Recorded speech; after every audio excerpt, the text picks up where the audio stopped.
নমস্কাৰ, আপোনালোক সকলোকে আমাৰ চেনেলৰ অন্য এটা ভিডিঅ'লৈ স্বাগতম জনাইছোঁ।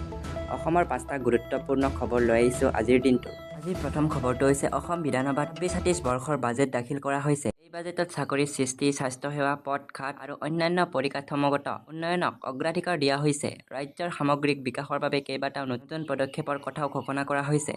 দ্বিতীয় খবৰটো হৈছে পৰ্যটন খণ্ডলৈ বিশেষ গুৰুত্ব আৰোপ কৰি নতুন বিনিয়োগ আৰু পৰ্যটনস্থল উন্নয়নৰ পৰিকল্পনা আগবঢ়োৱা হৈছে। লক্ষ্য হৈছে অসমক দেশৰ শীৰ্ষ পৰ্যটন গন্তব্যস্থানসমূহৰ ভিতৰত স্থান দিয়াৰ।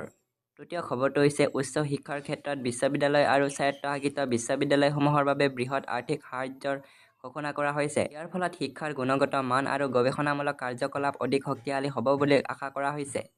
চতুৰ্থ খবৰটো হৈছে শ্ৰীভূমিত আৰক্ষীয়ে প্ৰায় ৩ কোটি টকাৰ টেবলেট জব্দ কৰি মাদক বিৰোধী অভিযানত এক গুৰুত্বপূৰ্ণ সফলতা লাভ কৰিছে।